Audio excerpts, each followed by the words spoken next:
तो ज़्यादा बेटर है। ठीक है, let's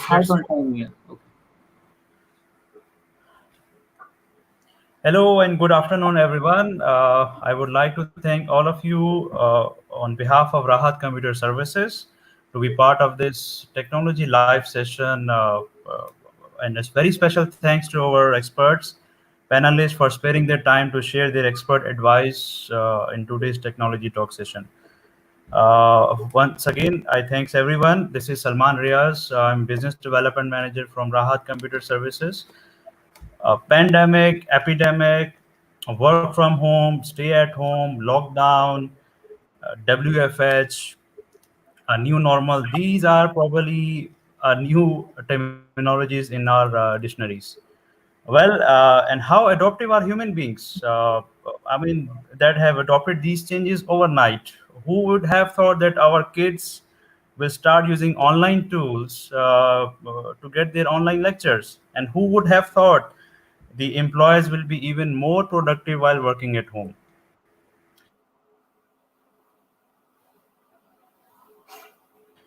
If you really see AI essential services after the healthcare industry, the discussion has been moved from IT department to the boardrooms. Business owners, they really do realize that how important the IT services are. I mean, IT services are not just the setting up the work from home setup or a VPN setup. We are talking about the complete digitization. The each function of the organization has to be digitized, and that's what we are here. Our experts, our panels are here. They will review. They will give us their expert opinions.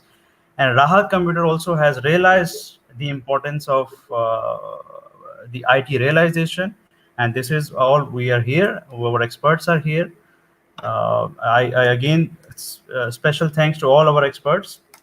Let me introduce all of you with our expert panels.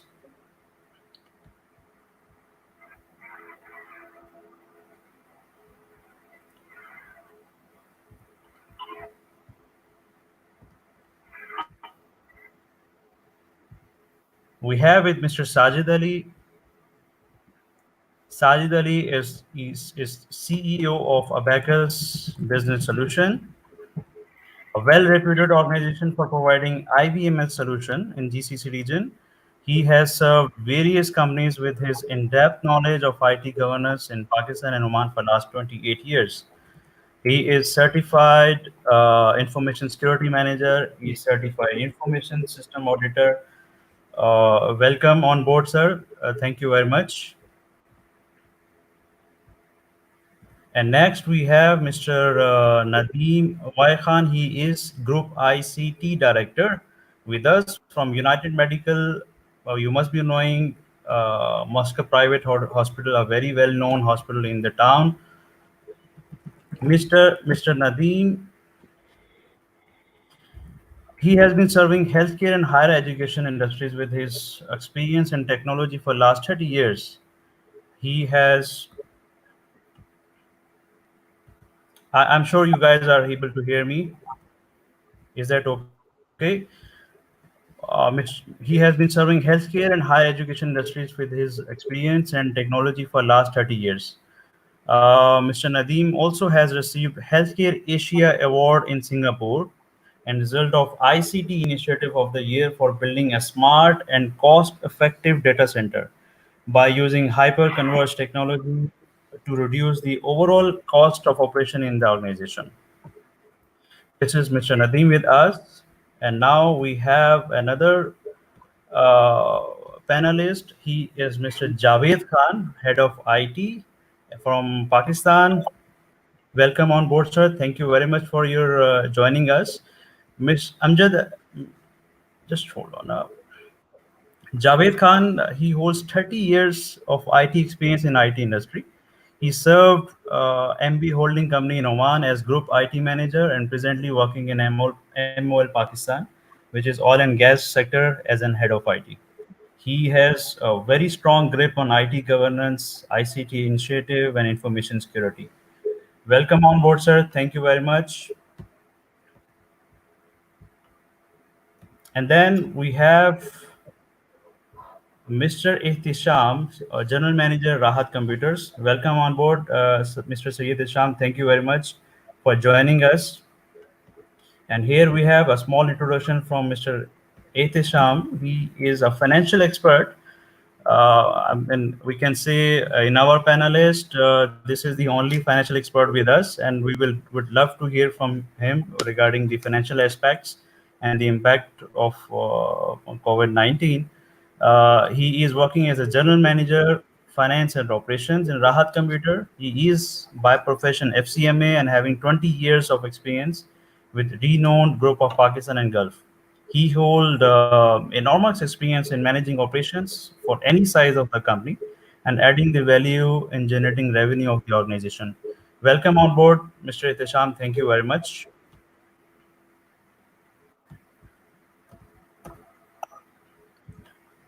I think let's start with the with our web transition is in such a way that these are the introduction of the panelists, and now we'll have the each presentation from our expert panels. We'll start from Mr. Sajid Ali.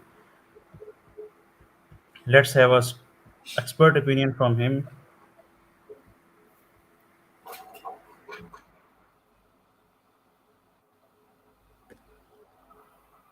Yes, Salman, can you hear me?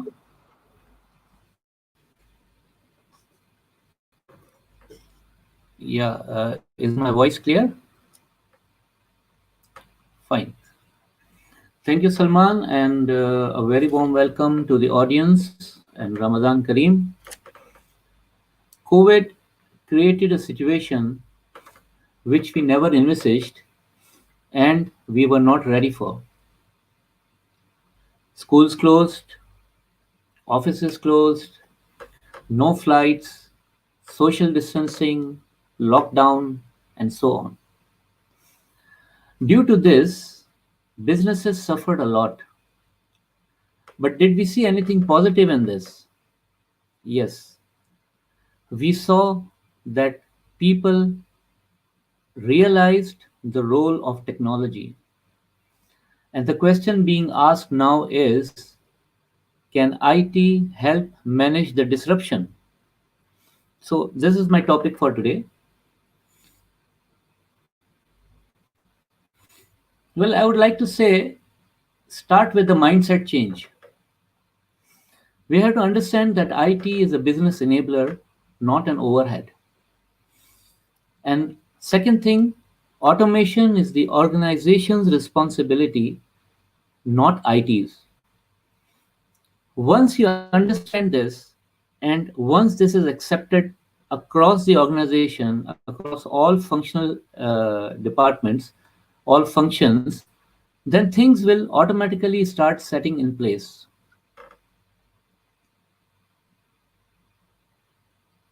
Next step is aligning IT with business. Start by establishing an IT steering committee, which is one of the best ways of aligning IT with business. The IT steering committee includes all the functional heads and IT head as members. And it is headed not by IT, but it is headed by the top management, somebody like CEO. So by having this committee, which actually represents the organization as a whole, this committee will be responsible for automation end to end, starting with identifying the areas of automation, finding the right solution, implementation of the solution, and ensuring that the business objectives are achieved. I would like to say here that in many cases we find that implementation of a project is done, but people feel that the business objectives were not realized. Well, there are many reasons for that, but one of the main reason is that the project is typically implemented by IT, and realizing the business value is the responsibility of the functional department, the business functions. And since there is a disjoint here, we don't realize the business objective. So having an IT steering committee ensures that all the stakeholders are there. It is their responsibility. They initiate it. they implemented, and IT acts as an enabler here. Well, in such disruptions, one important thing which has come up is the business leaders have to take quick decisions. They really cannot take the sweet time to take decisions. New situation now, okay, we have seen a pandemic. Maybe in the next pandemic, God forbid, maybe we are ready. But there can be another type of disaster, there can be another type of situation.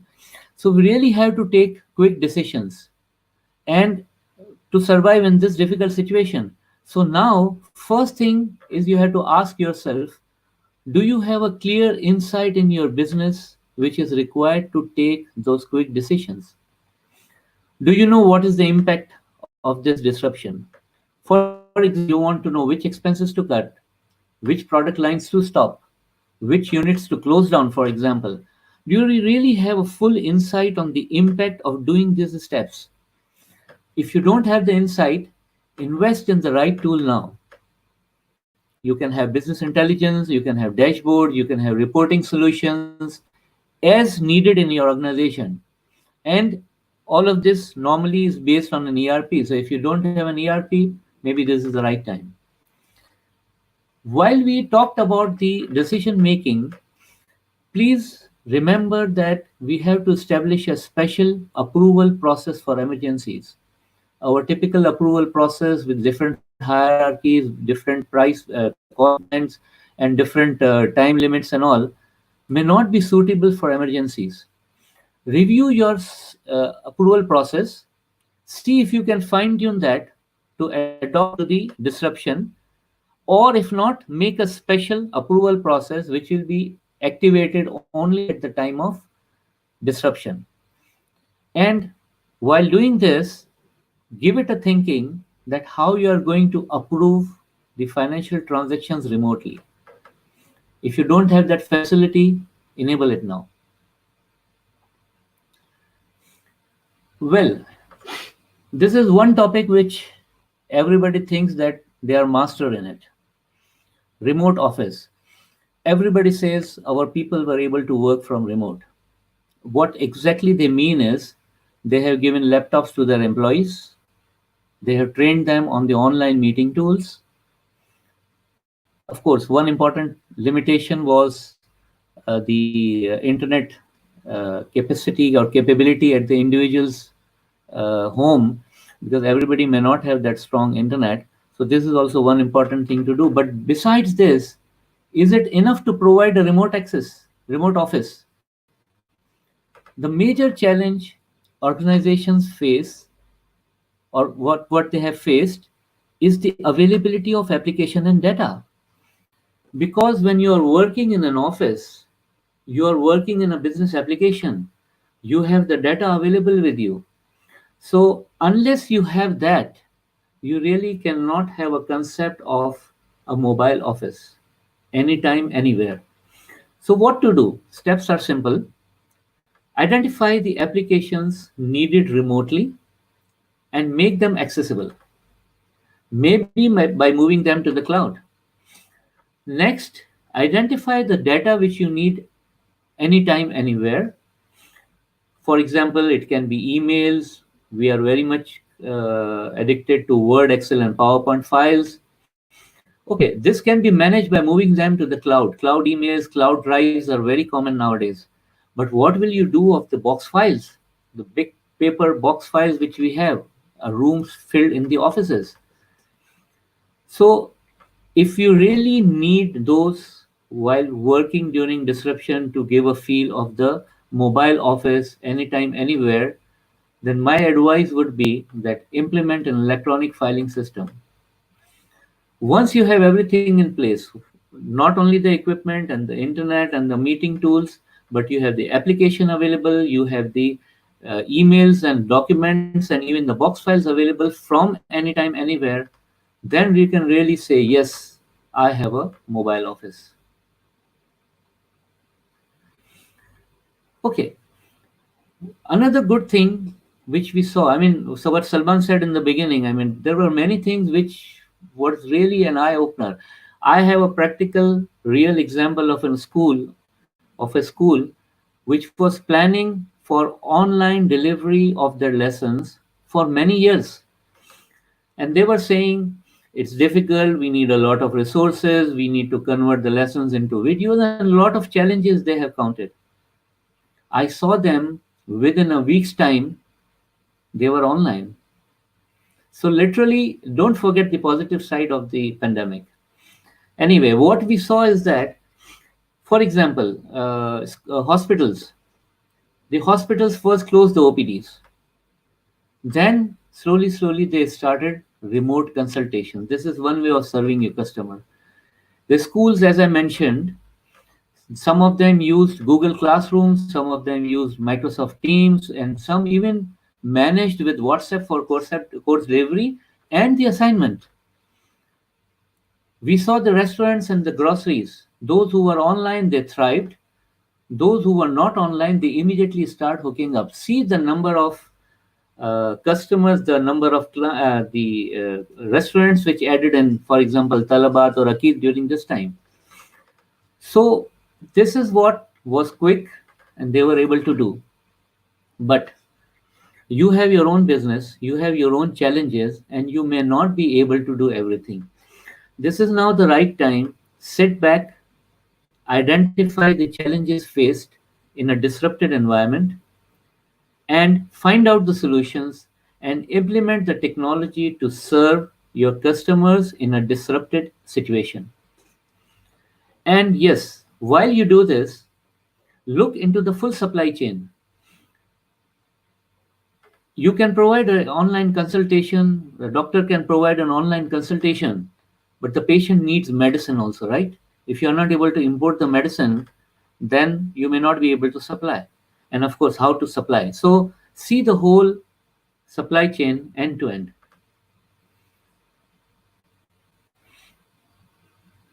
Now, in fact, I don't have to say this because most of us have actually realized, have tested our IT partner ecosystem. You need a reliable telco in this situation. We saw the usage of internet increased exponentially in this time. Did your telecom partner, did your telco had enough capability to support this? Or while you were enjoying good times without disruption, in disruption the same telco was struggling. This is the right time. Talk to your friends, talk to your peers, talk to your colleagues, find out which telco is better and go for them. Second, you need an IT partner, a reliable IT partner whom you can rely in such situations. Whatever homework you do, you still need an IT partner who can guide you through the this difficult situation. The IT partner has to have the required capability, but over and above that, he has to have the right capacity. Now, what I mean by capacity, imagine your IT partner has 4 or 5 engineers which attend the calls, and they have around 20 customers. But in normal circumstances, you find them coming quickly when you call them. But an emergency is not a normal situation. So, in an emergency, out of 20 businesses, maybe 15 will be calling them at the same time. How will 4 or 5 engineers visit all these customers together? Now, what I'm trying to say is not that if they have 20 customers, they should have 20 IT engineers. No, there are ways and means of managing that. You can have a web interface, you can have some online help, self-help. I mean, I will say it's a combination of people, process, and technology, which will help them capable of attending your call on time. Are they aware of that? Are they trying for that? So this is very important. And another important thing for the partner is that your partner should understand your business, because in such times they should come to you not only by selling boxes or by selling software. They should come to you and say, I understand these are your challenges. I have brought some solutions for that. This will handle your solutions. So the IT partner, I believe, has to understand your business vertical and the challenges faced very clearly.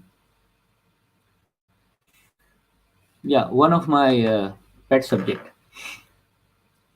managing your IT risks. Please remember, the more you automate, the more you are exposed. A weak security can bring down all your ideas, all your automation. So my advice, follow security by design. What do you mean by security by design? The security solution has to be part of the automation. You cannot have automation without security. So when you think automation, think security. Implement automation with security. If you don't have a budget for security, don't implement automation. Automation with security or no automation. You may have faced many times that when you face the security issues and you go to the board is not ready to implement the security cost because they see everything is working fine and they don't realize the value. You are not able to show them the value or the ROI on a security thing. So this is all happening. A good solution to this is that make security as part of automation. And this is one part. Besides that, I would again advise that evaluate your business continuity capability during disruptions, during disasters. Now, I know some companies think that security is not for me, the business continuity is not for me. I am not a bank. Well, I understand the bank has a different requirement. You may be so small, your requirements may be so small that your requirement may be fulfilled by just having an Excel sheet saved to a cloud drive once a month. For example, I'm giving a bare minimum. But can you imagine if you don't do that? You may not be able to continue. So every business has a different requirement. Sit back, think how the business is going to continue when you are having the disaster, pandemic, COVID 19, or a future disaster, anything, an earthquake, a fire, anything. And think about what your business requires bare minimum and have that in place. Now, the last thing, I don't know, I mean, people don't expect this from an IT background, but as I normally say, an IT consultant is actually a business guy, is not a technical guy, because he talks business and he works with the CEO, with the CFO, and with their business needs. So, with that experience in helping customers and all, I have a few suggestions. I will not say advice. What happened when the pandemic had an impact on the revenues of the company? People were financially in trouble.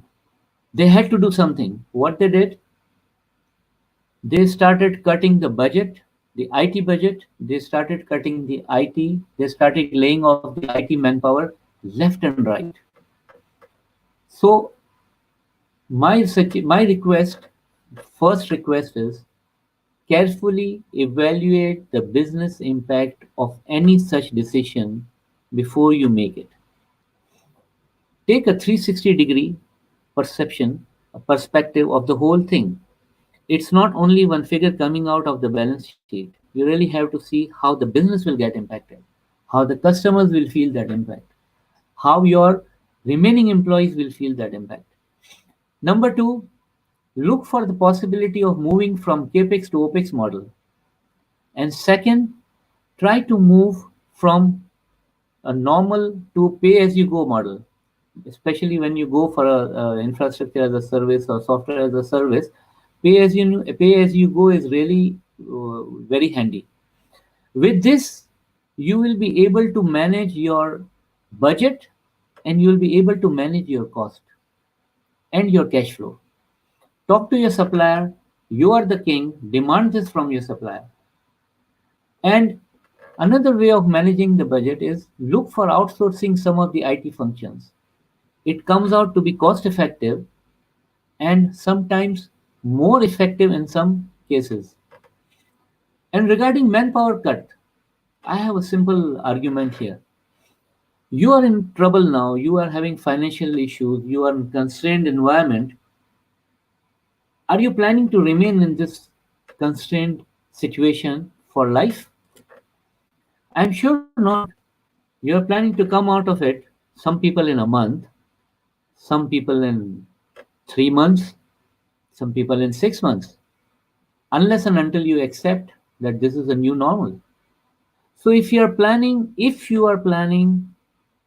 to come back to your normal operations, then you are going to need the same people again, which you are laying them off now. So my argument is that my request is that if you are going to require these people in future, then retain them now.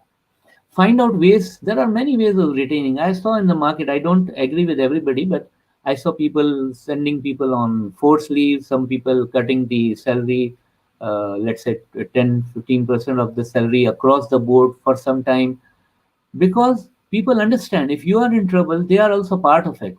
But retaining a person, everybody is happy. Laying off people, nobody is happy. And you will need them tomorrow. You can get new skills from the market. But what will happen? To train them on the organization culture, the organization values, the challenges, it's really a cost factor. And as I mentioned earlier, don't forget the impact of demotivation of the remaining staff when you lay off people. So, friends, that was all from my side. I tried to make it very simple, non technical, and simple to understand. Summarizing, if you want IT to help organizations, it's not only Zoom or GoToMeeting or WebEx which you need. You have to start from changing the mindset, aligning IT with business, then developing a quick decision making capability, develop your remote office capability, develop alternate ways to serve your customer, develop IT partner ecosystem, manage your IT risks, and especially be careful when you cut your budget or you lay off your manpower. Certain things to take care of. I would like to end my presentation with this. Thank you very much for your patience and time. But I would like to say something at the end. Act fast because you really don't know how much time you have. So, friends, if you have any questions, you can put it in the remarks. And if your questions are not answered during this event, you can write me the questions later on at my email address, which is very simple to memorize. It is on the screen. Thank you very much, and Ramadan Kareem to everybody. Thank you, Salman. Thank you very much, Mr. Sajid. That was really an insightful session for all of us. And I do agree. Several initiatives which were on hold for many years, and it got executed overnight. I do agree with you. And thanks for highlighting the ecosystem of our all stakeholders, along with the IT risks associated with that. Thank you very much. That was really an Yeah, insightful session for all of us. thank you. Now let's move to the next panelist. We will talk about the healthcare industry. You all know that this is the most discussed healthcare industry. We all are fighting, but the healthcare industry who are in the front line, who are actually the heroes of our the fighting against COVID-19. So let's have the expert opinion from Mr. Nadeem. Thank you very much, sir. Welcome on board. Uh, Let me just share your. Right. Yes, Mr. Nadeem. Are you able to hear us? Yeah. Thank you, Mr. Sulman. First of all, I would like to thank you for inviting me to this very, very good discussion, which is right on time, I always say.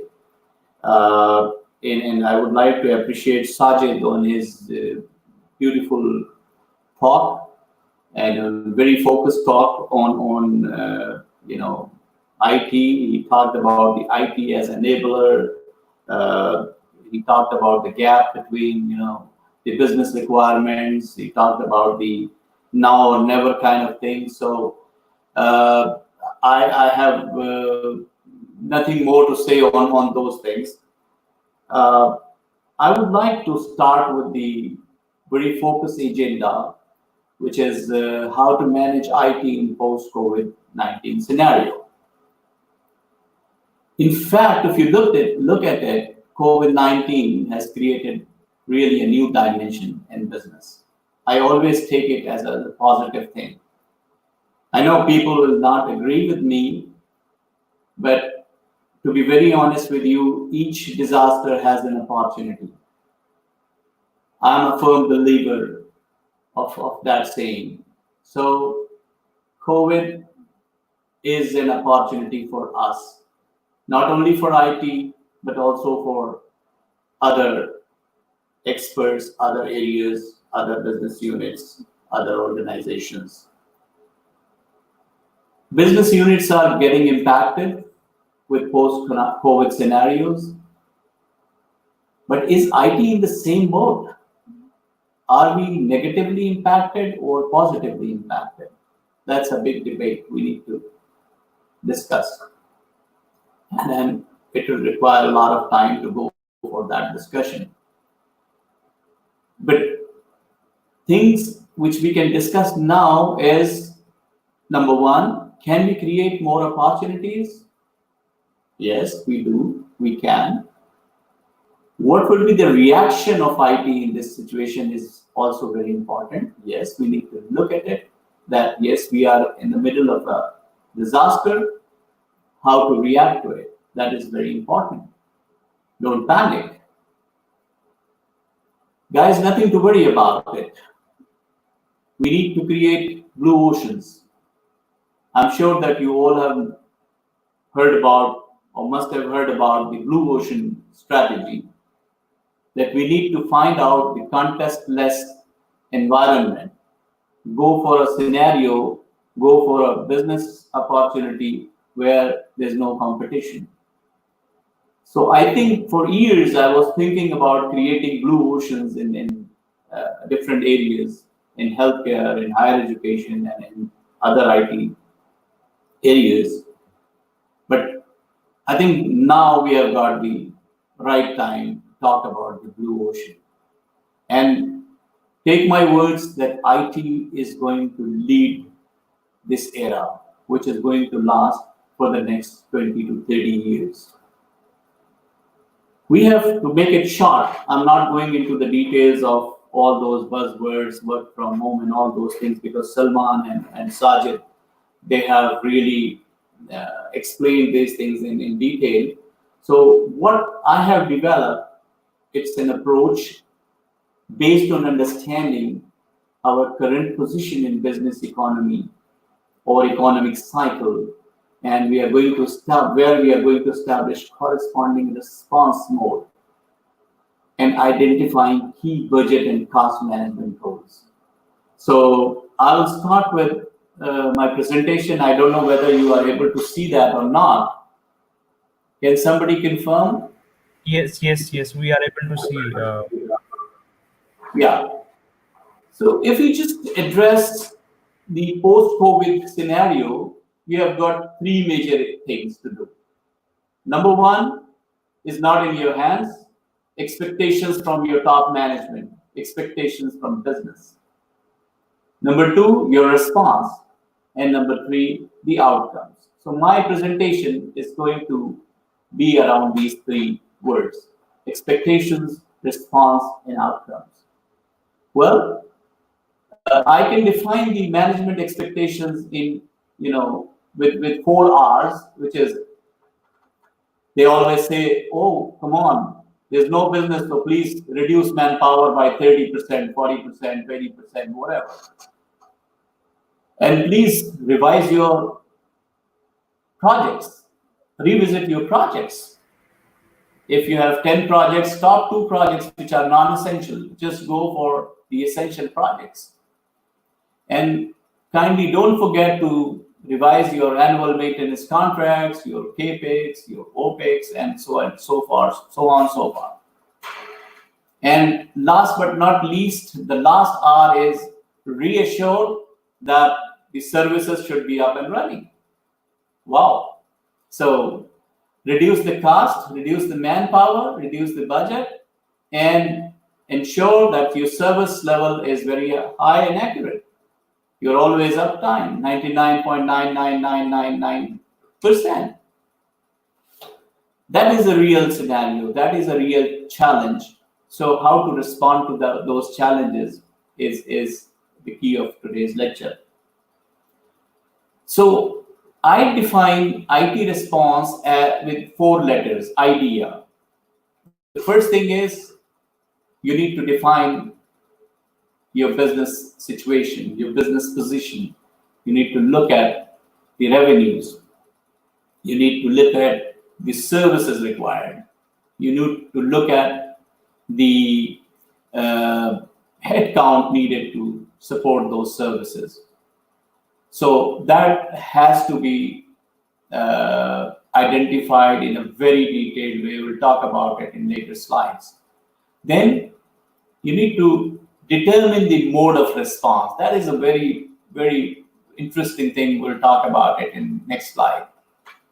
And then evaluate focus areas. What are the focus areas? Are you going to touch manpower, IT manpower, or SLAs, or your CAPEX, or your budgets, or your services, reduce the scope of services, and so on, so far. And finally, the most important thing is to ascertain that there is an optimization. I'm not saying that there is a reduction, I'm saying optimization, which is a beautiful word in the world of management. So with this, you will be getting your expected outcomes, which I call WALK, which is workforce optimization strategy, asset optimization strategy, then legitimate your revised vendor agreements such as AMCs and other OPEX agreements. And the most important thing is the key projects optimization, which projects are to be there, which are not to be there. I'm not going into the core technical things. So which one? It's in the hands of IT, the middle one, our response. So the first thing is beyond our limits. The expectations will come from the management. And you need to manage the expectations of the management. So what we need to do is to, being the IT leaders, we need to respond to this post-COVID scenario in a very, very professional and detailed way to get the realistic outcomes. Right, I'll move forward to the next slides. What should be our response? Is my slide clear to you, by the way? Is it readable? Hello? Yes, Mr. Nadeem, just hold on. Okay.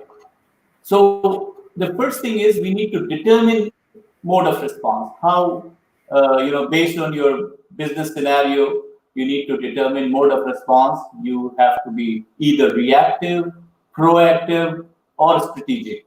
It's based on your business requirements and dynamics.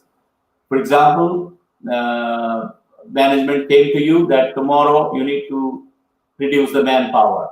So you need to go for a reactive response.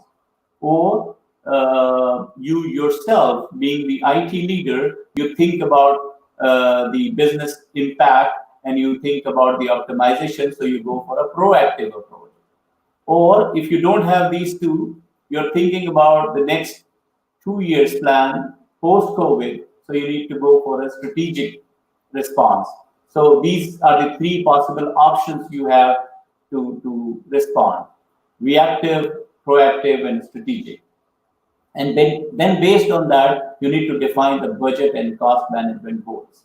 So how much cost you are going to save from your services, from your asset, from your manpower, from your projects, and from other areas. Of course, you cannot ask your system manager or system administrator to leave the place from tomorrow. There are ways to handle it.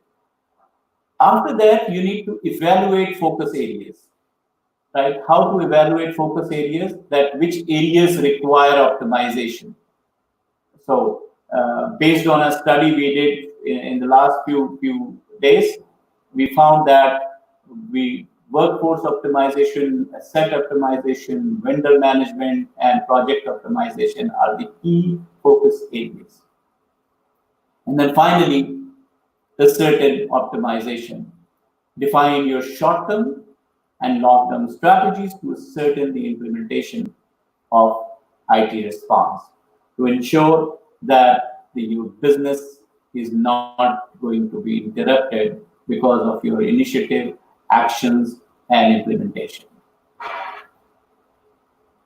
Now, again, as I said that we talked about all these things in detail. So now I'm not going to read this thing for you because this is very simple, and I'll share the slides with you. So just quickly, I will tell you what should be your reactive, what is the definition of reactive in a real-time scenario. So something which is quick means less than 3 months. You have to make a decision, man, within 3 months. So you need to identify the most effective and least disruptive cost-cutting measures in response to changing economic conditions, which is COVID. Proactive means bit short, bit long term, 3 to 12 months, enable the organization to respond appropriately to different types of magnitude of a slowdown in a planned manner. You need to have, you have some time for that. So think about that. Strategic, of course, more than 12 months. So as we discussed, that anything which requires more than 12 months, just keep that aside and think about that later. So quickly, I don't know how much time I have. I will skip these things and I'll go for the outcome, actually, the third component. The first was expectation, the second was response, and the third one is the outcome. So our outcome is based on 3 responses, which is proactive response, either proactive or reactive or strategic, and then 4 major areas of optimization, which is project prioritization, workforce optimization, asset optimization, vendor management, and keeping the risk appropriately managed. This is the most important thing. For each and every aspect, you need to manage the risk, calculate the risk, and mitigate the risk. Now I will give you some of the examples here. That, for example, there's a risk. It's just a generic thing. I kept it for this presentation. COVID-19 and subsequent lockdown has created limited the mobility. So people cannot come to the office. What you will do? So I have mentioned some mitigation plans as well over there. Similarly, staff leaves might be impacted because now we are forced to, for example, several companies are forced to leave their employees or to send their employees on leave. So that can impact your projects, by the way. Delay in hardware supplies, for example, we are suffering because of that. Because of the lockdown, the border is closed, the Dubai Muscat is closed. So that is a risk, and you need to think about the alternatives to look at it. This is a summary of the cost management plan. Review of your cost, revised capex or even opex. You can revise it. For example, just some fictitious or dummy figures. The HIS actual cost was 284. What we can do, we cannot reduce it. So nothing. Hardware, we can reduce it. So I reduced it about 20%, 15%, whatever. So there was a 24% reduction. And then other related costs, we have some reduction. So we need to look at this, that how we can reduce the cost and when these costs will be due. So in Q1, Q2, Q3, and Q4, you have to effectively plan this thing. So this is just an example, and that's it. Thank you very much. I will summarize this discussion. I'm sorry I have taken 2-3 more minutes, but I'll quickly summarize that we need to create blue oceans. Nothing to be worried about it. It's a big opportunity. IT has to deep dive in this ocean and find out new opportunities. There is always a way, there is always a room on the top. Thank you very much. Thank you very much, Mr. Nadeem, for your in detail, in-depth views from the healthcare industry perspective. And I do agree that the mode of response is indeed an important point. You have mentioned that instead of cost cutting, we should focus on the optimization, the workforce optimization. So thank you very much highlighting those important points. Certainly, everybody is getting benefited from this. Thanks again. Now let's move to get the insightful session from the Pakistan. We have a guest from Pakistan, Mr. Javed.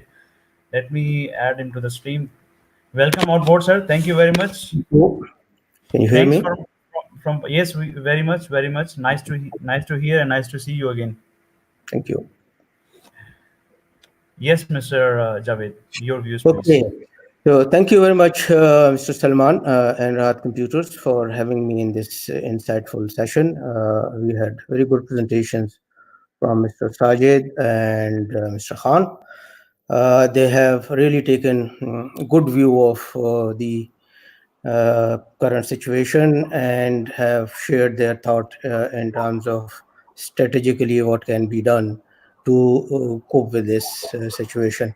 So I will reinforce what both of the presenters have said in my talk as well, but it is more from the trenches with the greasy, oily hands.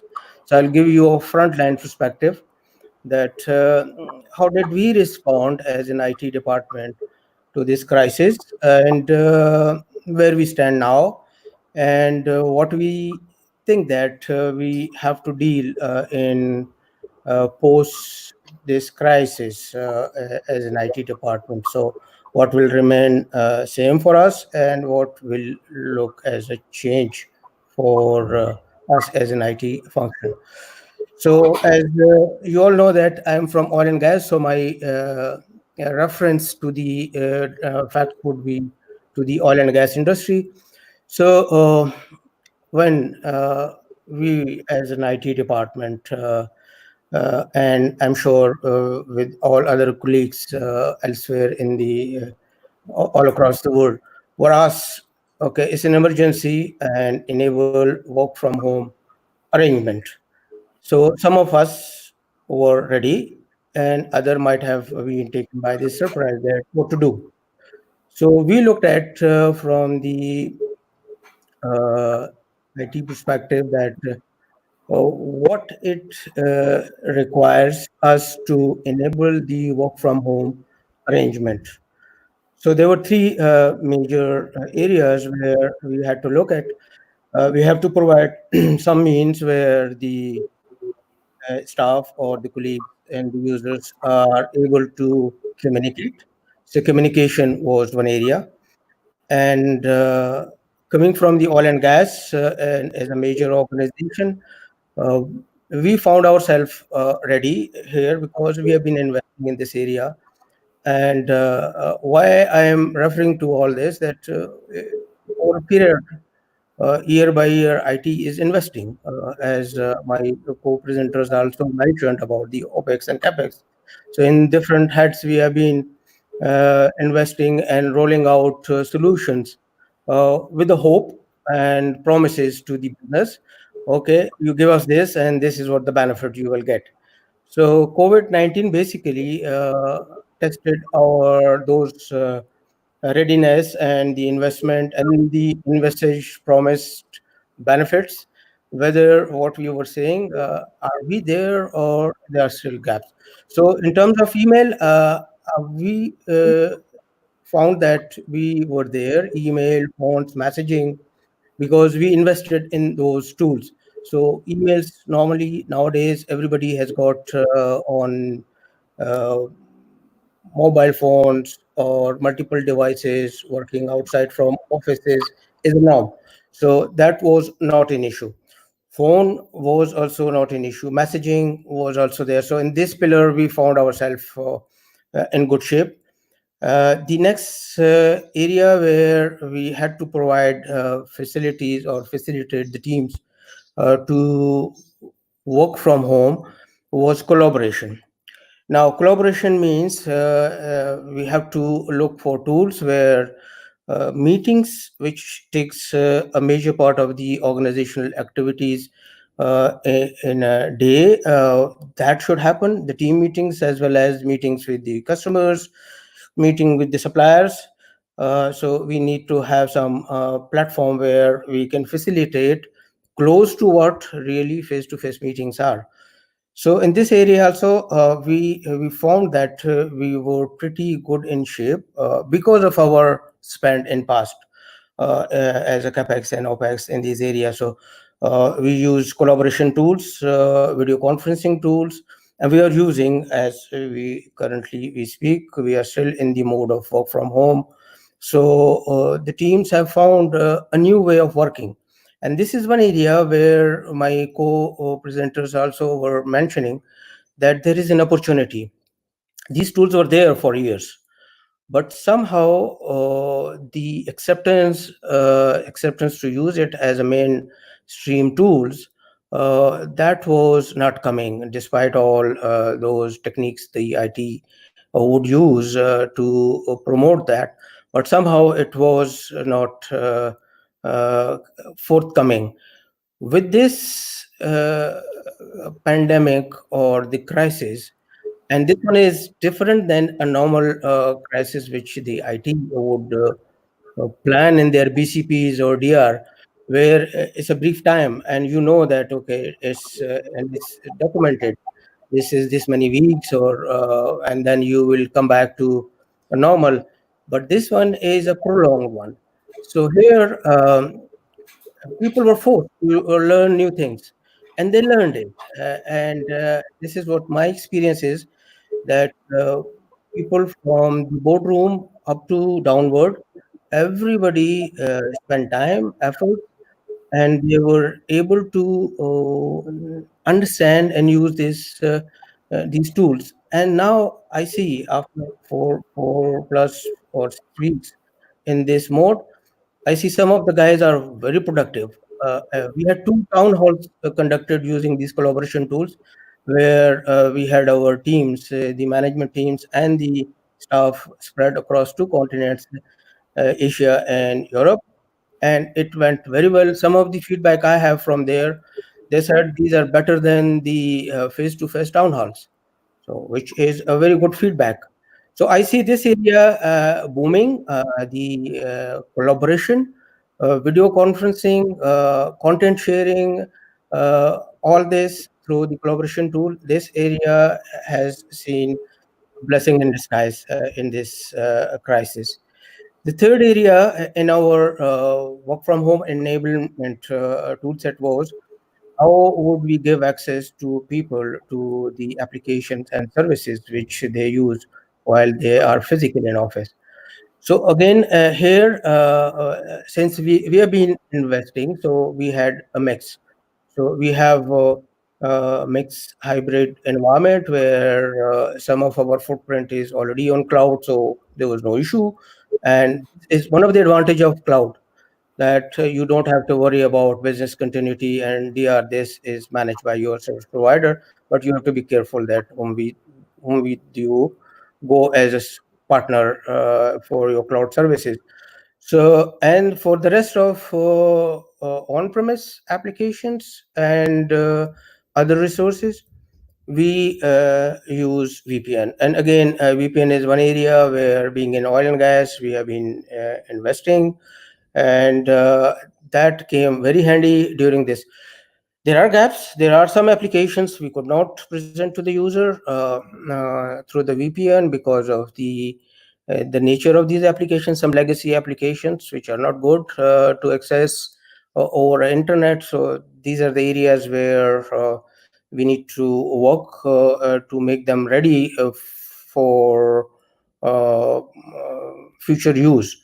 So work from home enablement, yes. So I would say that 80% we responded, and this is really we had a survey, and improved our perception of IT, that yes, IT is an enabler, and in such situation they have emulated the close to what a physical office look like through the tools they have in their toolkit, and made the organization working in this crisis. Now we are still in this mode, so our focus is on sustaining this arrangement, and for that we are closely watching the capacities. Luckily, the capacities is one area where I guess the IT industry, both on the supplier side and on the user side, came out very well. Somehow, the telcos were able to take this extra load while people move to the houses where domestic grade infrastructure is there. But they really made it sure that the capacity in terms of telecom, which is the critical piece, if it is not there, then none of these tools I mentioned would work. So really, thanks to the telcos companies, they really were on their toes to meet the demand in this crisis. We are another challenge which IT had. Okay, we said everybody go home and work from home, but we have physical infrastructure in the offices, and that needs some physical intervention. So while working remotely, we still have to look at some housekeeping, which requires us to go and visit these facilities. And I'm sure the other IT departments would have the similar challenges. But this is what the IT department basically is going through in terms of work from home enablement. So the impact of IT, or impact of COVID on IT. There is an impact on IT as well, as our plans for 2020, what we conceived in 2019 and are no more relevant. There are new realities. So I would not spend much time here. My colleagues have already spent a lot there in terms of what's the business is thinking, and we all know that the revenues have a hit, so we have less resources or less funds. So less funds means we have to control our spend. And Mr. Khan, my presenter just before me, he has really shared some good techniques how to cope with this. But yes, I agree that we will be asked to do more with less in this space. So finally, what will happen when we go back? This crisis hopefully will get over. What we see, as most of the analysts are also of the view that it won't be the same world which we left in March first week or so, depending on when the work from home was invoked. So we see a different operating model. At least for 2020, things for next 6-7 months would be entirely different. We have to think differently out of box, and this work from home or remote working would be a permanent feature of any operating model of large organization, as well as I see it in the medium and some of the good-looking smaller organization as well. There are some prediction by the analysts that maybe 5 to 10% of the workforce will permanently go for work from home arrangement. This is common in the western side of the world, but for us in our region, it was not mainstream. But I think the businesses have tested it and it worked. So probably I see this coming. So for IT, we have to invest more on this area. focus more on the remote working environment hardening in terms of security as well as the capacity and efficiency, as well as we have to find a way where the legacy application, where the special use group application, if I talk about the upstream or the oil and gas sector, so upstream applications which are basically standalone applications or the desktop applications which will need some efforts to make them internet ready so that they can be reasonably accessed through using the internet as a communication. So I would summarize my talk. I agree with my earlier colleagues that there is an opportunity for IT in this crisis, though we were hit hard as human beings, and I hope that we will come out of this crisis soon as governments across the globe are trying their best to mitigate the impact. For IT, there is an opportunity in terms of leveraging this uh, shift in user behavior and reinforce IT systems and services to make our organization more agile and to respond to such crises with less disruption and more speed. I thank you all for listening. Thank you. Back to you, Salman. Thank you, Mr. Javed, for your insightful session, and we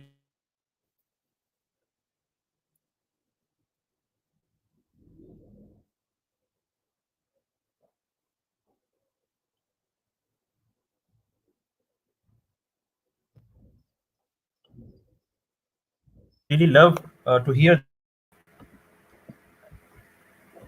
you. Yes, Mr. Javed, can you hear us? Yeah, I can hear now. Yeah. So I do agree that learning curve of all IT professionals has been increased during this time, and this will definitely benefit all of us, not only the employees, even the Yeah. organizations. Yeah, yeah, I That's agree with you. correct. Thank you very much. Thanks, Thank thanks you. for your insightful views from you. Thank Uh, you.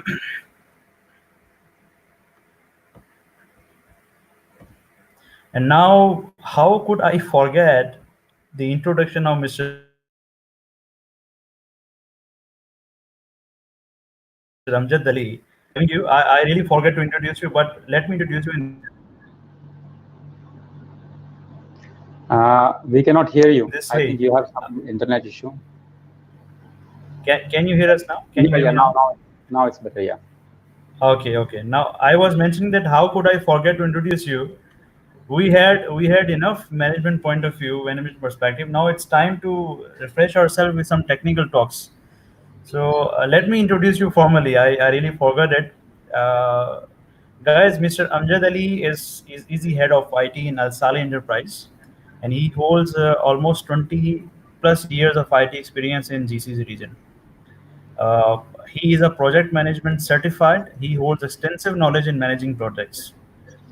Especially, I would say that he has done extensive research in data science, big data, blockchain technology, and we'd love to hear from him regarding these technologies, how these technologies can impact, uh, add the value, and help us to fight against COVID-19. And plus, you can also join his YouTube channel, which he is running. You can subscribe to his YouTube channel where we can get all the technical knowledge from this YouTube channel. Thank you very much. Thank you. Welcome on board, sir. Please, over Thank to you so you. much. Thank you so much. If you can share my slide, yeah. First of all, thank you so much. As we have recently heard from my previous presenter that IT won't remain same. And thank you so much, Rahat Computers, for organizing this session, and my co-presenters who were talking about the new normal and other aspects of the technology which we are facing right now. So I'll not be taking your much time. I will be just fast forwarding whatever I have knowledge I wanted to share with you. Of course, things will not remain same. Things will change once the things become normal, once we start working in office again. But my question from you all is, 20 years from now, will your job exist?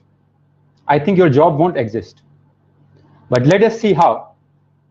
This current pandemic has created various technical opportunities, or has opened many doors for the new industry, industrialization. So let me rephrase my first statement. 10 years from now, your jobs will not exist. We must have heard this statement 20 years, 10 years earlier in various times from different people. So whether it is factual and real, so we will see in this upcoming slides.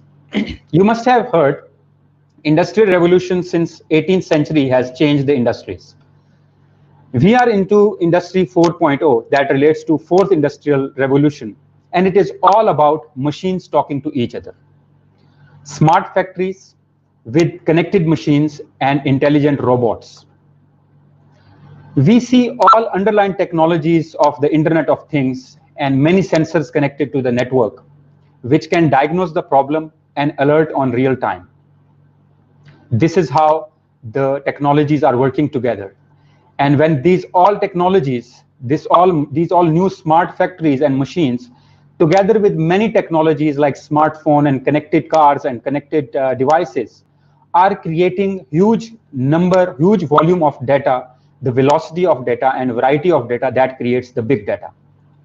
And once this big data is created, we have the artificial intelligence and machine learning that helps us to make sense from this data to predict the various things before it happens. For example, predictive maintenance of machines, and letting a bank know that a credit card fraud is going to happen before it happens. There are various examples of predictive analytics. Due to this IoT and new IoT, we have now interconnected supply chain where factories are talking to suppliers, suppliers are talking to ships, ships are talking to warehouses, warehouses are talking to trucks, and then updating the customer about their products, about the arrival of their products on real time. And then these trucks are able to deliver the material to the warehouse without wastage of time and without any delays. And not just this, we are even able to ship the products directly to the customer using the robots and drones. This is all about Industry 4.0 and intelligent robots. And then we have the blockchain technology, which makes the transaction immutable, secure, and decentralized. We really need to rethink about the business today and help the businesses to shift from industries, from Industry Revolution 3.0 or third industrial revolution to fourth industrial revolution, which is called Industry 4.0. My fellow colleagues have already talked about in detail about the current industrial revolution which we were into. In fact, we are into Industrial Revolution 4, but the transition is taking time. But we have seen at the same time that many companies have done investment in automation during the crisis. It can be expected that in coming months, businesses will need to automate their processes more. You can see this slide.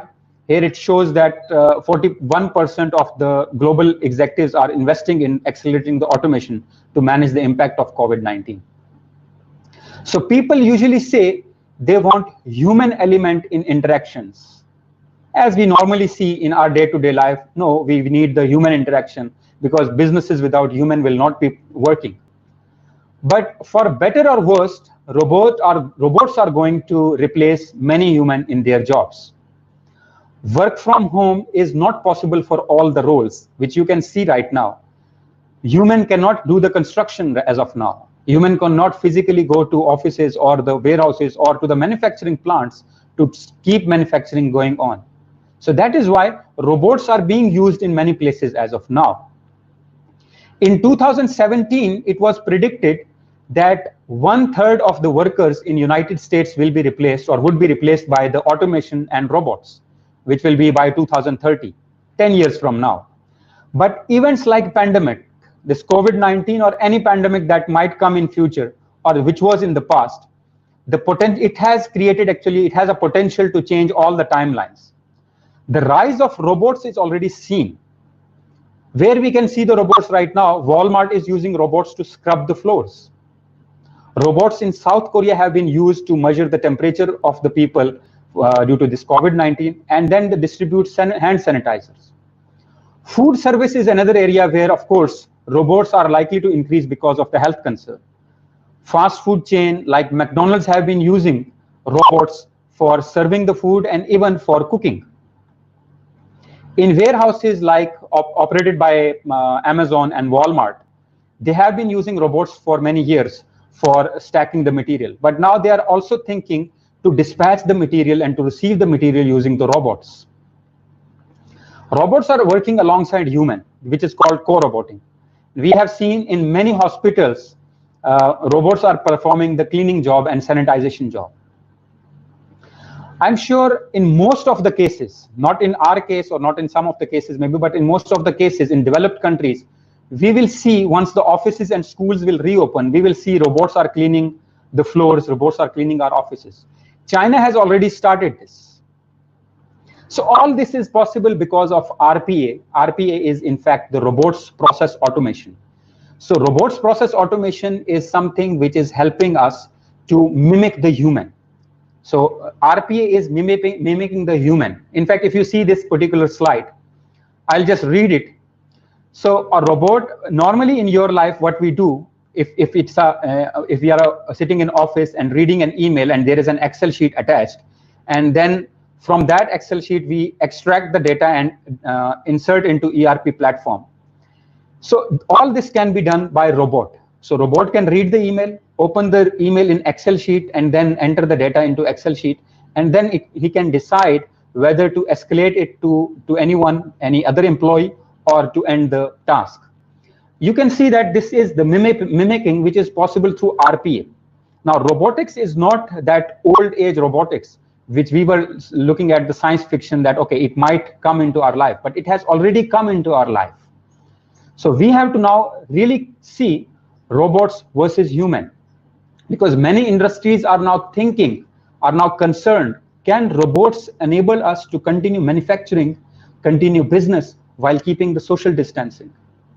Consider the current pandemic. I'm expecting that social distancing measure will continue in 2020 even, because we must be worried about the future pandemics also. So robots workers may be greater in demand in near future. And where robots cannot go, of course, we have the drones, which is another form of robots. And thanks to the new generation of IoT and the LoRaWAN, Sigfox, 5G, which are the new communication technologies, which have enabled the drone and transformed the IoT into the new generation. And if I talk about IoT, there are various applications of IoT we must have seen in our daily life. We have been using our smartphones to control our houses or a smart home. And then we have the wearable devices, which we have been using for many years, smart gates, smart metering, connected cars, connected health, smart retail, and so on. There are countless projects and countless technologies available because of the IoT. And an example is an asthma patient using the Bluetooth connected inhaler, which gives a lot of information and helps him to to do the puff or to get exposed to the outside environment. Or be it a pizza delivery guy whose body temperature can be seen on the app on real time to make sure that he is not infected with corona. And there are many outline technologies. So IoT is now in its golden age, where big data, artificial intelligence, edge computing is making IoT more independent and better. New generation of IoT platform has improved the smart drones. Recent applications of these smart drones can be seen in battling the COVID-19, like medical deliveries in China and test samples even that has been conducted through the drones, in fact. Surveillance and monitoring has been done, broadcasting the messages and broadcasting videos and even spraying and surveying. All this is done by the drone these days. And talking about smart city initiatives, smart city is not a new concept now. Many countries and many economies have already adopted this. South Korea has used smart city concept and smart city data hub to fight this coronavirus. And then, in fact, the Boston as a city has also implemented smart city because of this pandemic. Today, we can see the world has turned upside down. And this is the right time to scale these all technologies that we have talked about and the technologies which I'm going to talk. Another technology which we must have seen in our life, most of the people think that these are science fiction, like artificial or augmented reality, virtual reality, mixed reality, and extensible reality. These all are not science fiction now. These are really workable technology. These are fully developed and fully functional technology and reliable, like laptops and smartphone. The only thing missing was here the widespread, as rightly said by my co-presenter before, that there are many technologies which were not adopted right now.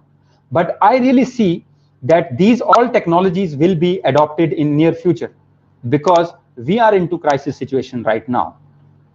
Previously, augmented reality has been adopted by BMW for the manufacturing, and in fact for the assembly, and as well as for repair and maintenance.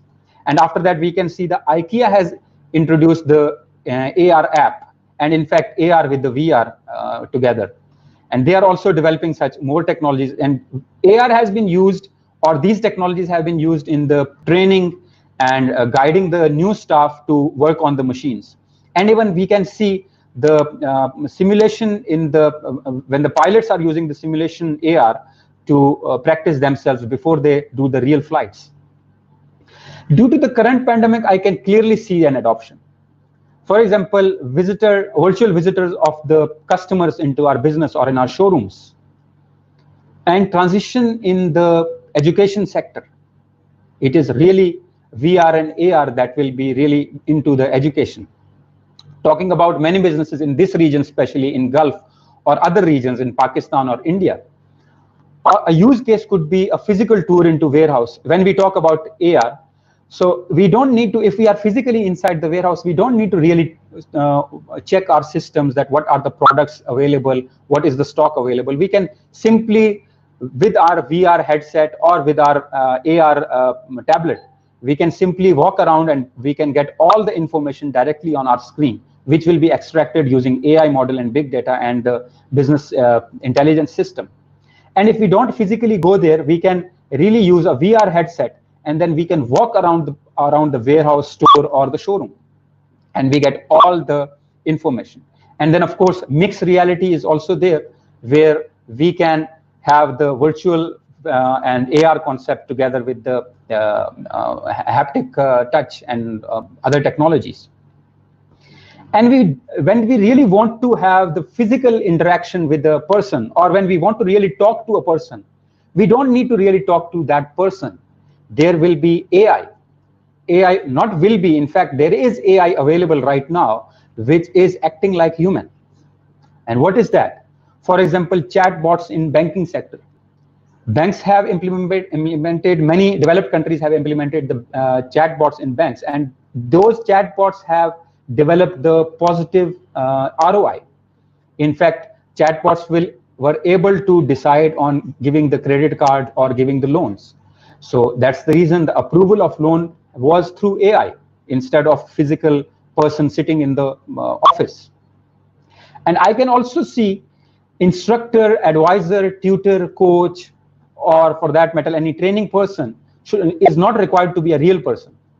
Artificial intelligence is being developed that can replace school tutors, fitness trainers, and financial advisors. Now, for example, if I talk about Facebook and Google, because right now, as we can see that people are unable to go to offices, but they are using AI model to remove the inappropriate posts, since the company's human content moderators cannot review the certain things while sitting at home. Of course, there were some mistakes also, but AI is really acting like a human. For example, AI in call center, which amplifies customers' voice with speech analytics. And we might feel that we are talking to a real person, as Google has also introduced the AI model in the speech. When we call to the call center, we hear a computer talking to us. In fact, we feel that it's a human. In fact, it's an AI talking to us. In many cases now, people even don't need to call the call centers.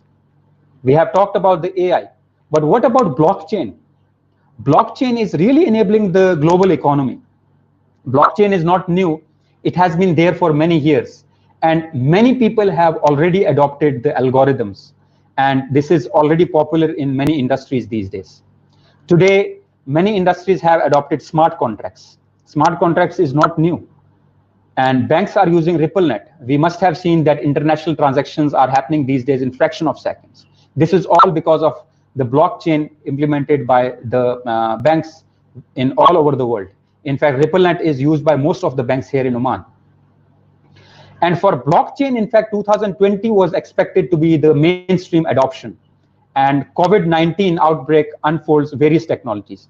There are many use cases, for example, in finance, insurance, travel, real estate, asset management, healthcare, other services, all can be replaced by, can be benefited by the blockchain. I can see that blockchain is in fact highly secure, decentralized, and immutable, because the transactions or ledgers inside the blockchain are immutable. Though there are various other technologies which I wanted to talk about, but due to shortage of time, because I don't want to keep you waiting for the other presenter. So I will be now quickly wrapping up, because I must say that the cloud computing is the driving force for many technologies. My co-presenters have not yet talked about it, but in fact, the cloud computing is really going to bring a change, because you don't need to develop AI, big data, machine learning, or any other related technologies. These are readily available in the cloud. Of course, you need to integrate your application, your technology, your data, your systems with this powerful technology. But we have to focus on the new skills. IT people have to develop the new skills, and businesses really need to rethink about these new technologies. If we talk about Airbnb, Uber, which are the top companies using the cloud platform and using all these technologies on cloud to develop their technologies. So their technology is in fact enabled by the cloud platform and all the AI, big data, and ML models. Now, nothing can work without human input. I said in the beginning that your jobs won't exist in next 10 to 20 years. I will just stop here for 5 seconds. You just see, these are the jobs which won't exist in next 10 to 20 years. See if your job is there in this list. Drivers will not exist, farmers will not exist, printers and publishers will not exist, cashiers, travel agents, manufacturer workers, dispatchers, waiting tables, bank tellers, military pilots, fast food workers, telemarketers, accountants and tax preparers, and stock traders and construction workers. These are the jobs which will wipe out in next 10 to 20 years because of Industry 4.0. The road to Industry 4.0 won't be completely free of the speed bumps and detours. So overall, I was looking at a research paper which shows that there will be 555 to 890 million new jobs by 2030. So whether your job will exist in next 10 years or not, you can decide it right now. You can see whether your jobs will be replaced with robots or you will be a co-worker with robot. Of course, driverless cars, pilotless planes, these are many applications of the Industry 4.0. And I can see there will be clearly a change once we start our office again.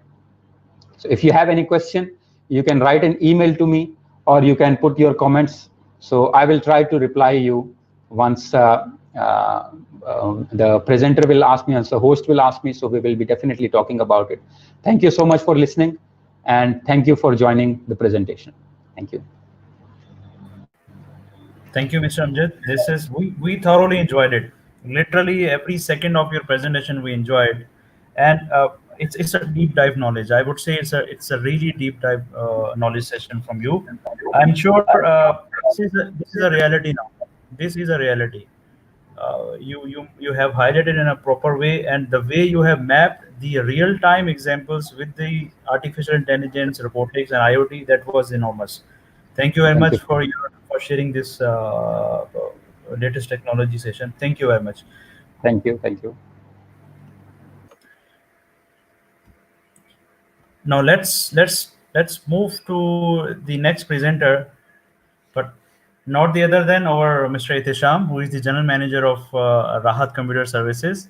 Sir, we would first of all we would love to hear from you that how Rahat Computer Services as an organization responded to this situation. How did we manage to meet the expectation of our customers? Please share your views and kindly let us know the financial impact of this whole situation. Well, thank you for inviting me. Assalamu alaikum, dear all, and Ramzan Mubarak to you all. It has been a very wonderful session all around, and I have thoroughly enjoyed the participation of every participant. Really, the last one from Mr. Amjad was very good. It was a thought-provoking. I would like to limit my presentation only to the financial aspect because a lot have already been said according to relevant to the IT segment. As well explained by my senior participants on the role of IT support and how the current pandemic has affected the overall global economy. I will just like to share my views about how this has affected the bloodline of of every economic segment, that is the finances. I will brief about. I have just searched around from the World Bank financials and some insights shared by ACCA. They have studied the overall global effects done by affected overall aspects of the this financial crisis faced by China and Hong Kong and the Taiwan areas who have now recovered. I would like to share some insights. Overall, because of this has grown significantly from time to time. Now, if we take the average of last 4 months, overall sales, including the start of the pandemic, now overall sales as of now has dropped on the average to 35% of what have been done in the earlier. So if a company was making a sales of 100 billion, it is now only to 35 billion as well. What are the reasons for this? Number one is overall your production capabilities are affected. Factories are not running. Again, the need for call to the robotics, as explained by Mr. Amjad. There are 60% are because of the logistics issues. Because the travel is not there, because the logistics issues are there, drivers are not there, the rush on the you see the roads, and all the logistics are disturbed. Air travel is banned, sea travel is affected. A lot of things are done. Again, we have to resort to the robotics if we need to make sure that the supply chain is remain intact. And then there is also another impact that the human force that is available to serve the customers, through which we are able to serve the customer, they are not been able to commute to the work. This is 65% of the total workforce. So entire sales what have been affected, it has just come down to 35%, and God forbid if it is not controlled, it may further reduce. Second, as I explained earlier, the second challenge we are facing is supply chain management. Whatever orders we have already placed or something like that, or already in the pipeline, there was already a huge shortage of because of this. As you know that entire population of the world, they were looking towards China for all the massive production. Since China has that annual holidays, it was already delayed. Then this pandemic hit China, so now it is all combined to 6 months supply chain gap. And now even when this pandemic is over, the entire global population will be still facing a supply chain gap. What will be happening with us with this part of the world as well as entire world? All the customers who have their funds allocated with different customers, there are different receivables which are now blocked because of this financial issue. Obviously, all the customers will be converting their payables from short term to a longer term. The banks will not be most of the installments due to the banks will not be paid. This will again create a financial crunch. Companies are already having a cash crunch. You know that the sales will not be there, so it will be difficult for every company to sustain. Keeping in view, they have to retain the good workers, they have to retain the trained staff and technical staff, and so that in order to whenever we are back to the work, how would we be able to meet the demand of the to meet the demand of the customers? How people are basically managing this current situation? It's all because of some smart management techniques which our customers using, different segments are using. What are those? Number one is they have identified the critical functions of the business, whatever business is concerned. For example, if you're talking about banks, what are the critical functions of the banks? If we are in technical support, IT support, what are your critical functions? Which employees you cannot afford to lose? You have to retain those type of employees. In the same time, by retaining them, obviously a cash in involved, you have to minimize the cost of your operations as well. So a lot of people are doing, for example, because since the outdoor movements are not there, a lot of companies have already minimized their outdoor staff.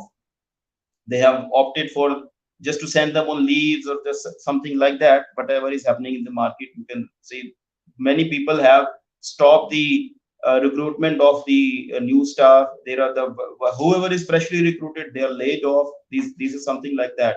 People are sent on paid or unpaid leave, something like that. What is, because this is not a short-term crisis. It will go for 6 months, maybe 7, 8, 9 months.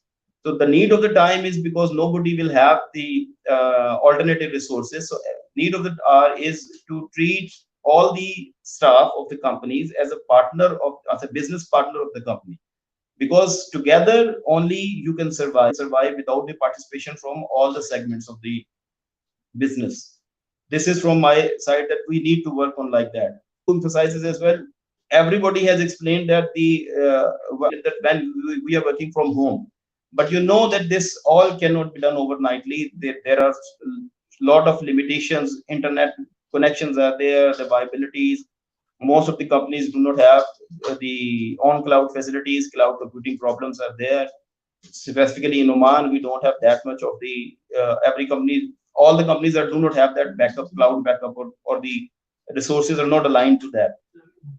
An important point from my side, but I would suggest is, which we have not discussed, is that although every company is working on a journal shift of 8 hours, but this time when such things happen, the companies can opt towards working on 3 different shifts.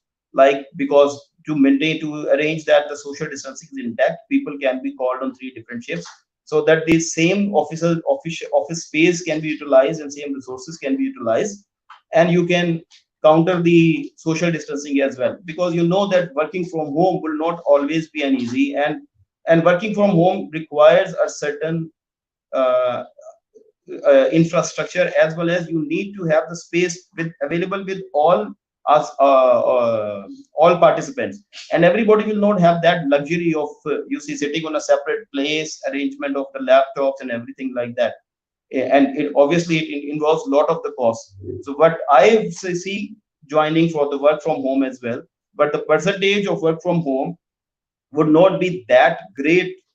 You see, a portion, the mostly portion would be from work from office and in different shifts, something like that. This will be a smart management, because you don't have to go for extra cost of all the stuff.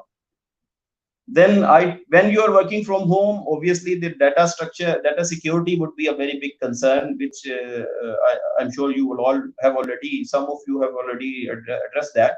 But that is a major portion which specifically banks, they are more concerned about the data security and data breaches. Then there is a opportunity for the third party service providers. Whenever these conditions are whenever we are facing such conditions, third party service providers are very you see they are a very good option to counter these type of issues. When you are working from home, you have the threats of data prevention as well. So we have to a cyber resilience should be there. Then IT role is there to just monitor that all the threats to the data breach are readily available, and you are immediately countering countering the same, so that we facing one situation, we should not go to the other, you see, crisis of data breach and something like that. Currently, in these circumstances, when we are working from home, most of the customers are demanding home deliveries. So there is a need of the time that we have in this segment of the world, we have online fully secured payment gateways, which are not available with all the companies. So all the companies, including us, we are also looking towards going towards the same. Hopefully, inshallah, very soon you will be seeing Rahat Computers also going utilizing the online web portal and online sales portions. So that is the need of the time. We need to go for that as well.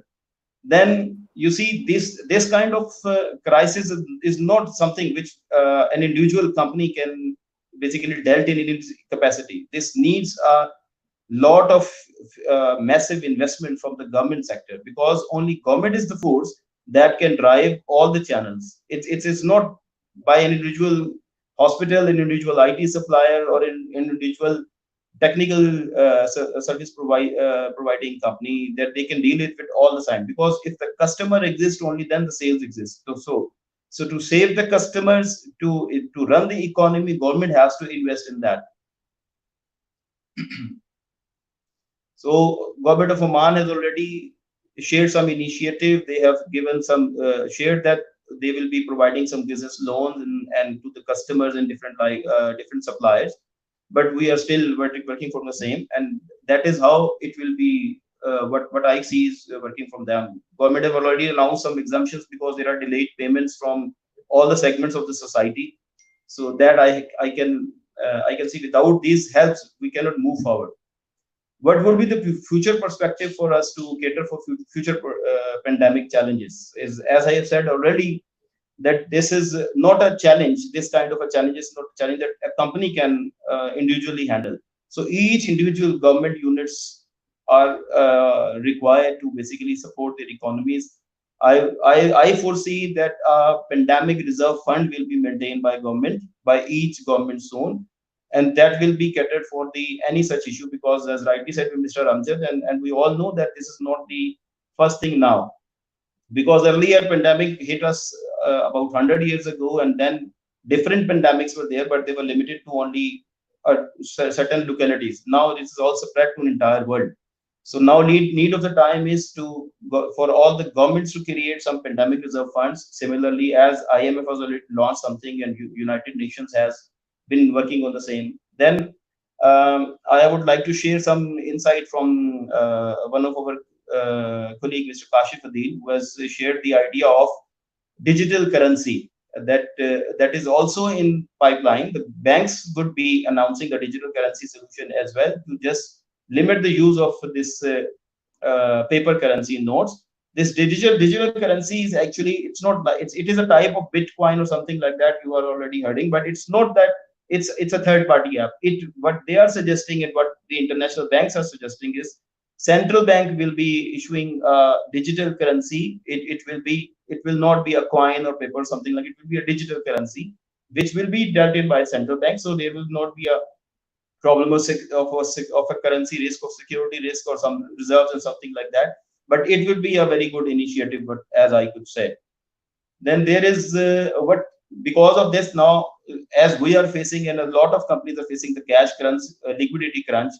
I would like to share some insight that over suppliers, because they are supplying all over the world, they are also facing the liquidity crunch. So they are not being able to supply all across the suppliers if the payment is not there. Now I would see that the major companies who were earlier not basically referring to the supply chain management, they were not considering the repute of the suppliers. Now they will be looking forward to engage basically financially viable suppliers who can support their suppliers in such crisis situation. So this, I am foreseeing that this will happen. Secondly, what I foresee is global village concept was there, that whatever, even if you are producing something, if this produces, you can outsource it from some other third country. Countries were going for that, and that is why China was basically one big country who was based on the mass production volume. They were supplying to all the economies of the world. But now this will change. Dependence on single supplying country, dependence on single supplying region will also be limited. So countries will have to look towards basically producing some production from in-house, so that even their critical companies, their critical mass houses would not suffer. So that will be there will be a little shift in that change as well. Then, as rightly said by Mr. Amjad Saab, that increased cloud computing and cloud service utilization will also be there. But somehow this has to be, the economy of scale has to be applied on that, so that SMEs can also enjoy the same. Currently, because of the higher cost of this cloud computing, and there are risks associated with that as well. And also, we don't have that much of a technical strength available with all the companies to make sure that this works.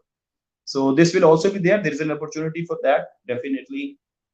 Uh, I foresee that increase in online sale platforms will be there. Home deliveries, as we said, there are certain apps working here like Talabat, etc. Now this will be increasing. Even now we are receiving calls from different media houses, media platforms who are working on this, and they are offering the online sales services as well as home delivery solutions. So this will be there. Increased independence on third-party services will also be there. And as I said earlier, that companies will look for towards the on this to utilize maximum utilization of the same facility which they have. In the end, I would like to summarize that the pandemic situation, it is not the situation which can be dealt in by one company. We have to look over it, or globally, we have to treat it like a global challenge. Uh, in this situation, only those companies will survive who not only manage their finances for this short term, but also look towards the long term goals. If you need to maintain your staff, because hiring of a trained staff, of the skilled labor, is also a big cost. So if you cannot retain them, if you cannot retain your service technical staff, it will be a big challenge. Obviously, support from government will come, but it will always take some time. So if a company who believes in long term selling, if they don't have a reserve, if they don't maintain this reserve, thus such companies will vanish. So soon you will see a lot of companies of the globe, of the chart, who would not be able to basically make this challenge and to face this challenge. So there will surely an increase in production of robotics, in a portion of robotics in our daily life, but I still will have a major size of that, because beyond that I personally cannot imagine that type of a thing. There are companies who focus on short term business, and like you are earning today and you can maintain on today. But obviously, to deal with such situations, it is a pandemic. It will take 3 months, 8 months, 9 months. But even if you have a situation for 1 month, there will be a shortfall in your liquidity. So you have to maintain a reserve. As this would be at this point, I have to summarize and I have to finalize that there is to maintaining a reserve for each segment of the business is the call of the time. You have to keep that intact, and you have to keep it in cash. As you rightly say, that if you have investment in property right now, if you have investment in stocks, if you have in investment in any portion other than cash, then you currently, in such situation when pandemic is there, you would not find any single buyer, because everybody will be short of cash. So what I would suggest is every company should have a reserve in hard cash, or in ready cash, so that see such situation you can foresee. And then obviously there has to be a help from the government sector. Other than that, you cannot move forward. Thank you all. Thanks from. I would like to thank you all on a part of Rahat Computer Services, and it was a very, you see, thought-provoking session from our side. Thank you very much. Over to Salman, and I cannot hear you.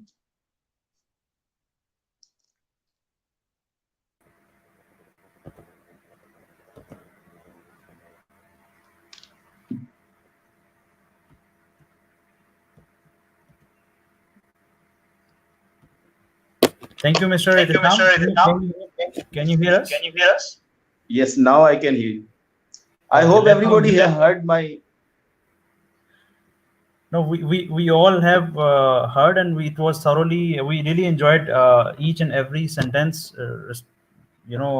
from the financial point of view. And we do agree that we all have to take the quick decision, but we have to take the wise decision. I agree with you that we have to take the wise decision as well as quick decision, but important thing is that we need to take wise decision. We need to have to manage the cash flows. That is very important, and in fact, on an hour of need. Now we would go to the person who actually has initiated this idea. He talked to me last week that Salman, let's have the session. I need to have this session. So let's talk to the guy who actually have initiated this, Mr. Kashif Zain, who is the managing partner of Rahat Computer Services. Mr. Kashif, can you hear us? Yes, Mr. Salman, I can hear you. Yes, Mr. Kashif. How are you? How did you find this technology talk live session? And please give us your reviews about this. Yes. Hello and good afternoon, everyone. I'm excited to welcome you all and appreciate the effort of arranging such an important event to discuss the IT challenges and opportunities against outgoing pandemic. I would like to express my gratitude to all our expert panelists who have done a huge effort to enrich with us knowledge. I personally feel that ecosystem of any business or society shall not be disturbed, and it shall continue uninterrupted to sustain the economy of any country. It can only continue if there is a collective effort from all stakeholders, either its customers, suppliers, vendors, so on. We as a IT service provider are trying our best to meet the expectation of our customers and ready for the further challenges, future challenges. Once again, I thank everyone, Sajid Bhai, Amjad Bhai, Nadeem Saab, for your Javed beautiful sir. time, and Javed Saab or Ihtisham Saab. So, this technology for this session. Thank you very much, all of you. Thank you, Kashif bhai, for your kind words to us. Now I believe that we have spent almost 1 hour and 45 minutes, and really we did not realize that how much time we have spent. And literally, I mean, from all of us, from all the panelist experts, they have given us a deep dive session, a deep dive knowledge. We really enjoyed, thoroughly we enjoyed. On behalf of Rahat Computer Service, I really appreciate and really thankful to all of us who has spared their time during this busy hours, and given us the knowledge and shared the ideas with us. Uh, Sajid sir, can we have some single? Yes, sure. See, I would like to sum up what I said and what some of my other colleagues also said. Now, this is the right time to think about IT. The situation has put all of us forcefully think about IT. So it's good to explore what's out there. And as per what you just said, it's good to explore what's in the future. So explore what's there, explore what's coming up, avail as much as possible. Otherwise, you will be left out. That's all from my side. Mr. Nadeem?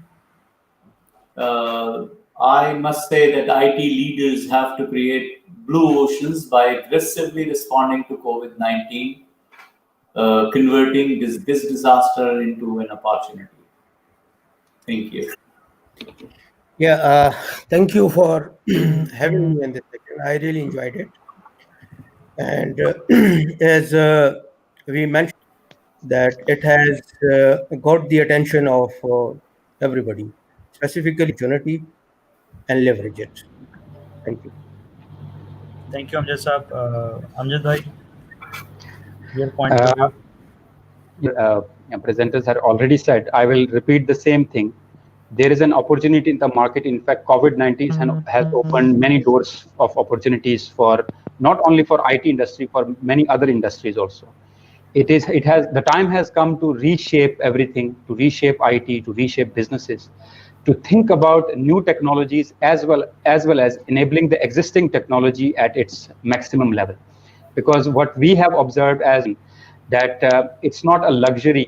IT is not a luxury; it's a necessity, in fact. And companies really need to think about how to make sure that they use outcome.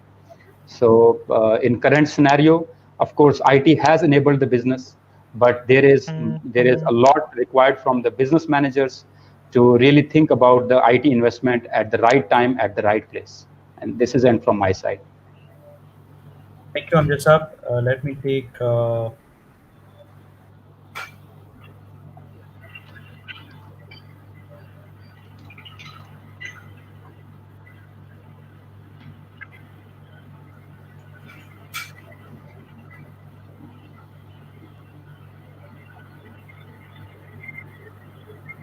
I think that the chance of if you can give us the ending point. Yes, sure. Can you all hear me? Yes, we can. Yes, we can. Yes, yes. Thank you very much, sir. Yes, I fully endorse the point of view of all the learners. Rightly so that every company has to understand the importance of IT, and it's rightly it was a basically cost center. Actually, this concept of cost center and profit center is also a very debatable thing, which we can certainly take at certain other levels. But every segment of the business is important one, and IT is really the bloodline, because without this you cannot support. And it's not, it is not basically just a function. It is available, it is basically present in every business, every segment of your business. So you cannot rule it out, and you cannot one should not treat it like a business cost center. It is rightly so. And in the end, I would like to say that for every challenge there is an opportunity. Definitely this pandemic is a challenge, but as well as this is an opportunity for all of us. We just need to look around. We just need to see that where this opportunity lies and has to grasp it, because one who grasps it on time is always of the benefit. Others just follow. So we need to take the initiative, and we need to basically grasp this opportunity, and then inshallah others will follow. Hope for the best, and hope for all of you to hope for the best. And thanks from my side for all participation of all learned participants.